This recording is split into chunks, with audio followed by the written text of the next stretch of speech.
Next check करना, KVL लगा रहे हैं तो ये रहा आपका रेफरेंस सेल,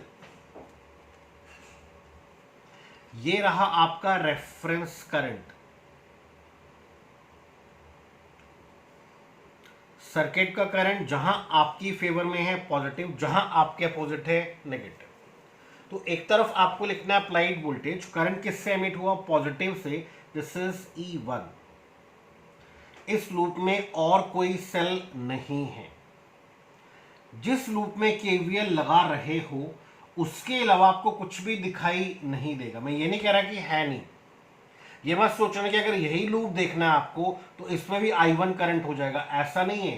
करंट उसमें I3 ही है, which is the sum of I1 plus I2, but आपको I3 दे रखा है तो आप I3 ही लिखेंगे, क्लियर। और आपको उसके अलावा कुछ दिखाई नहीं दे रहा है, ना तो ये दिख रहा है, ना ये दिख रहा है, ना ये दिख रहा है, आपको सिर्फ ये दिख रहा है लूप। तो इसी क्लोज लूप में केवीएल लगा रहे हैं। इस तरफ वोल्टेज ड्रॉप, वोल्टेज ड्रॉप कहां पर होना है, रेजिस्टेंस पर, डायरेक्ट रेजिस्टेंस पर आ जाइए। आपका करंट ये है और सर्किट का करंट आपकी फेवर में चल रहा है, that means positive. Voltage across this resistance is current into resistance, current into resistance, I3 into R2। Next आपका करंट, ये सर्किट का जो करंट आ रहा है I1, ये आपकी फेवर में है, that means positive. So voltage across this resistance is current into resistance, I1 R1।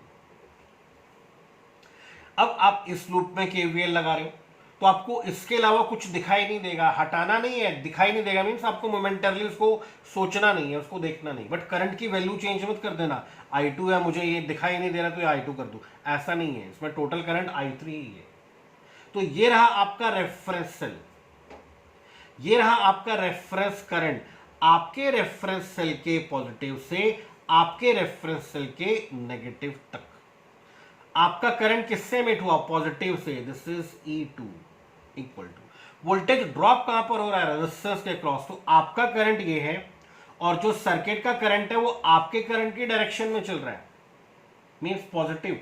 Voltage across this resistance is current into resistance, I3 into R2। Next आपका करंट ये है और जो सर्किट का करंट है वो आपकी डायरेक्शन में, that means positive. Voltage across this is current into resistance, I2 into R3। Next आप केवीएल लगा रहे हो in the loop A, C, D and F। जब इस लूप में केवीएल लगा रहे हो तो आपको और कुछ भी दिखाई नहीं दे रहा है। मैं ये नहीं कह रहा कि है नहीं, आपको करंट्स की वैल्यू भी चेंज नहीं करनी है, आपको सिर्फ ये क्लोज लूप देखना है बस। तो आपको ये रेजिस्टेंस विजिबल नहीं है, ऐसा समझ लीजिए। तो इन दोनों में से एक सेल को रेफरेंस मान लीजिए। तो मान लीजिए ये हमारा रेफरेंस सेल है E1। नेक्स्ट हमारा रेफरेंस करंट हमारे रेफरेंस सेल के पॉजिटिव से हमारे रेफरेंस सेल के नेगेटिव तक, ये हमारा रेफरेंस करंट। सर्किट का करंट हमारी फेवर में चलेगा तो पॉजिटिव, हमारे अपोजिट चलेगा तो नेगेटिव। तो आपका करंट किससे एमिट हुआ, पॉजिटिव से, दिस इज प्लस E1। आपका करंट किससे एमिट हुआ, नेगेटिव से। करंट नेगेटिव से एमिट नहीं होता, दिस इज माइनस E2। उस तरफ आपको लिखना है वोल्टेज ड्रॉप, चेक करना आपका करंट ये है और जो सर्किट का करंट आ रहा है इस बार आपका करंट ये है और जो सर्किट का करंट है इस बार आपके अपोजिट है, that means negative, minus I2 into R3। ये तो पता ही है, Ohm's law, voltage drop is I into R। Next आपका रेफरेंस करंट ये है और सर्किट का करंट आपकी फेवर में है। इस लूप में दो ही रेजिस्टेंस है, एक ये और एक ये। तो आपका करंट ये है, सर्किट का करंट आपकी फेवर में positive, voltage across this is current into resistance plus I1 into R1। अब इसको अगर वेरीफाई करना चाहो तो नोटिस करना इस तरफ क्या है, E1 माइनस E2। तो ये देख लीजिए, सब्ट्रैक्ट कर दीजिए, this is E1, this is E2 and E1 minus E2।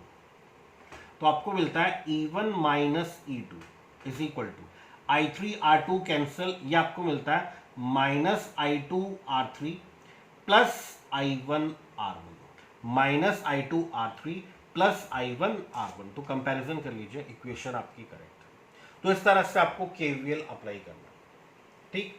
चलिए कुछ क्वेश्चंस ट्राई करते हैं केवीएल के।